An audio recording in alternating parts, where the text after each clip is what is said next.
আবারও একটা নতুন টেক নিউজের সময় হয়ে গেছে আর আমি বরাবরের মতো আপনাদের ভালোবাসার প্রিয়তোষ বেশ কিছু গুরুত্বপূর্ণ টেক আপডেট নিয়ে আপনাদের সামনে হাজির হয়ে গেছি। চ্যাট জিপিটিকে নিয়ে অনেক সংস্থা অনেক রকম রিসার্চ করছে। এই ধরনের একটা রিসার্চ পেপার থেকে উঠে এসছে যে আগামী কয়েক বছরের ভেতরেই গুগল অ্যাসিস্ট্যান্টকে নাকি চ্যাট জিপিটি রিপ্লেস করে দেবে।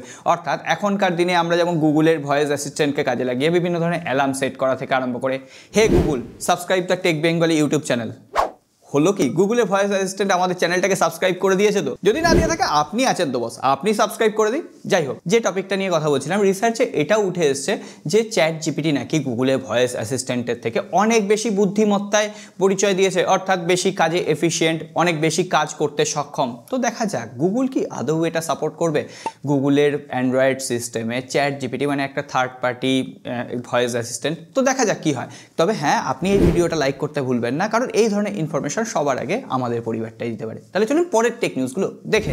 অবশেষে বহু প্রতীক্ষার পর রেডমি নোট 13 সিরিজ ইন্ডিয়ান মার্কেটে লঞ্চ করে গেছে। তিনটে স্মার্টফোন লঞ্চ হয়েছে, রেডমি নোট 13, নোট 13 প্রো এবং নোট 13 প্রো প্লাস। যে দামটা আমরা আশা করেছিলাম রেডমি নোট 13 এর জন্য 15,000 রুপি, সেটা বেড়ে দাঁড়িয়েছে 18,000 রুপিতে লঞ্চ করেছে। একেবারেই ভ্যালু ফর মানি ডিভাইস নয়, কারণ 18,000 থেকে আর 1,000 রুপি বাড়িয়ে আপনি লাভা অগ্নি 2, কখনো কখনো 1,000 রুপি বেশি দিলে অফারে আপনি মোটোরোলা এজ 40 নিও 19,999 রুপিতে কিনতে পারবেন।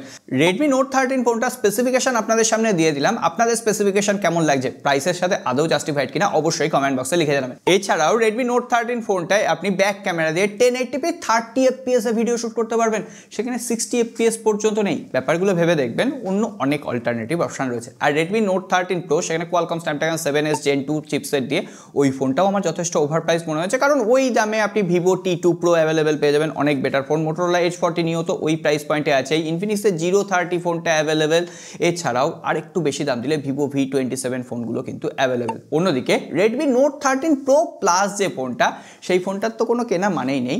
ওই প্রাইস পয়েন্টের আশেপাশে অফার দিয়ে আপনি IQ Neo 7 এর মতো পাওয়ারফুল ডিভাইস পেয়ে যাবেন। হ্যাঁ মানছি ওখানে IP68 রেটিং রয়েছে, তাহলে মোটোরোলা H40 যে ফোনটা রয়েছে ওখানেও IP68 ওয়্যারলেস চার্জিংয়ের মতো ফ্ল্যাগশিপ ফিচারগুলো রয়েছে, ওই ফোনটা দেখতে পারেন।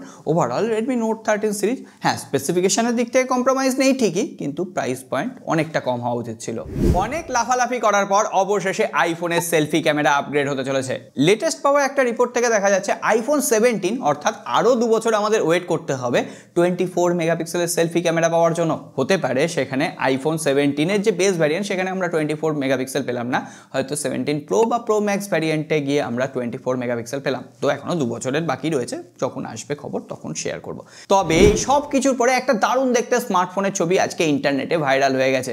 অ্যাকচুয়ালি এটা অ্যাপেলের স্মার্টফোন, পেছনের দিকে আবার ব্ল্যাকবেরির যে কিবোর্ডটা সেটাকে লাগিয়ে দেওয়া হয়েছে। আদপে এটা হচ্ছে অ্যাপেলের আইফোন 15 এবং আইফোন 14 সিরিজের জন্য একটা এক্সটার্নাল কিবোর্ড, যেটা অনেকটা ব্ল্যাকবেরির কিবোর্ডের মতো কাজ করবে, জেস্চার কাজ করবে।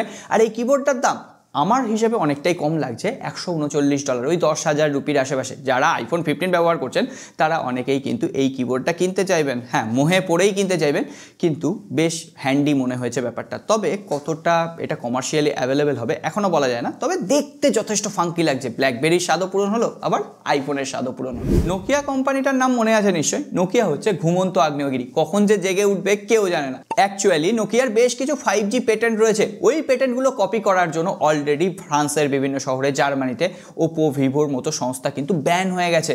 তো সেখানে ওপো ভিভোর ফোনগুলো বিক্রি হতে পারছে না, শুধুমাত্র নোকিয়া ওখানে কেস ফাইল করেছে বলে। তো সেক্ষেত্রে নোকিয়া কিন্তু যথেষ্ট ভালো কম্পিটিটর।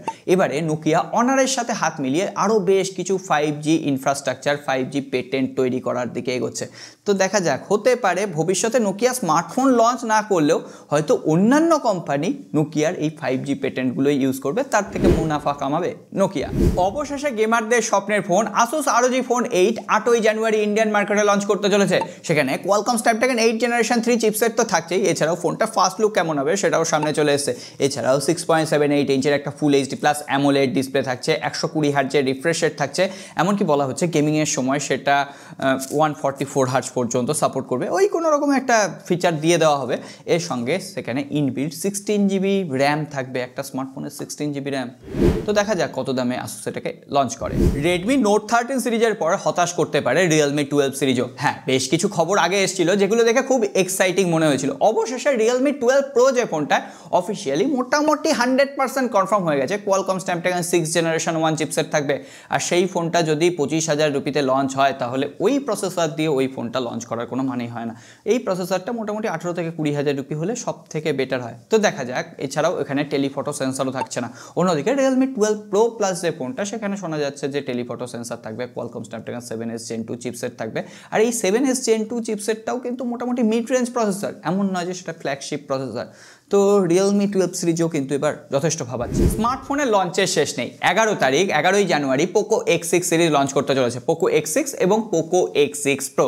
এই যে পোকো X6, সেখানেও কিন্তু Qualcomm Snapdragon 7s Gen 2 chipset থাকবে। আর পোকো X6 Pro সেখানে কিন্তু মিডিয়াটেকের Dimensity 8300 আলট্রা চিপসেট থাকবে, বেশ পাওয়ারফুল একটা চিপসেট। তো এটাও একদিকে সত্যি যে পোকোকে নিয়ে সমালোচনা শেষ নেই। তো দেখা যাক এই ফোনগুলো কতটা স্ট্যান্ড করতে পারে। তাহলে সবশেষে স্যামসাংকে দিয়ে শুরু করি। আগের দিন স্যামসাং গ্যালাক্সি A55 এর এক্সক্লুসিভ লুক আপনাদের সাথে শেয়ার করেছিলাম। আজকে একটা খারাপ খবর দিয়ে দিই, সেই ফোনটা এত তাড়াতাড়ি লঞ্চ করছে না। বলা হচ্ছে Q2 2024 অর্থাৎ জুন মাসের পরে নাকি সেটা ইন্ডিয়ান মার্কেটে লঞ্চ করবে, অ্যাজ ওয়েল অ্যাজ বাংলাদেশেও পাওয়া যাবে। কিন্তু স্যামসাং গ্যালাক্সি A35 এই ফোনটার ফার্স্ট লুক আজকে আবার সামনে চলে এসেছে, যেখানে A55 এর মতোই ফোনটা দেখতে লাগছে, তবে ব্যাক প্যানেলে পলিকার্বনেট রয়েছে আর কোনো রকম এখানে কিন্তু মেটাল ফ্রেম নেই। এছাড়াও একটা ইমপ্রুভমেন্ট চোখে দেখা যাচ্ছে, যেটা হচ্ছে এখানে পাঞ্চ হোল ডিসপ্লে রয়েছে আর বেজেল বা চিন মোটামুটি ঠিকঠাক আছে বলা যায়। তবে A35 ফোনটা বলা হচ্ছে অনেক আগে লঞ্চ করবে, আর সেটা 30,000 রুপির প্রাইস ক্যাটাগরিতে এক্সিনোসে 1280 এরকম একটা চিপসেট থাকবে। তো দেখা যাক কেমন লাগছে ফোনটাকে দেখতে, অবশ্যই জানাবেন।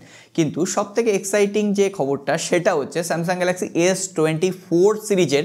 আমি বলেছিলাম যে S24 আর S24 প্লাস এটা কিন্তু এক্সিনোস ভ্যারিয়েন্ট হতে পারে, কিন্তু আজকে মোটামুটি 99% কনফার্ম S24 প্লাস যে ফোনটা, সেখানেও Qualcomm Snapdragon 8 Gen 3 থাকছে। তবে S24 যে বেস ভ্যারিয়েন্টটা, সেখানে এক্সিনোসের 2400 প্রসেসর থাকছে। যদিও বেশ কিছু রিপোর্ট এসছে যেখানে দেখা যাচ্ছে এক্সিনোসের 2400 একদম equivalent to Qualcomm Snapdragon 8 Gen 3 চিপসেটের মতো পারফর্ম করছে। কিন্তু এক্সিনোস মানেই সেটা মাথা গরম করবে, পারফরমেন্স ড্রপ করবে, গরম হয়ে গেলে এগুলো হতে থাকে। তবে আমাদের পারফরমেন্স কখনো ড্রপ হবে না, তার জন্য আমাদের চ্যানেলটাকে গরম রাখতে হবে। বস সাবস্ক্রাইব বাটনটা প্রেস করে রাখবেন। সকলে নিজের খেয়াল রাখবেন, ভালো থাকবেন, দেখা হবে আগামী পর্বে।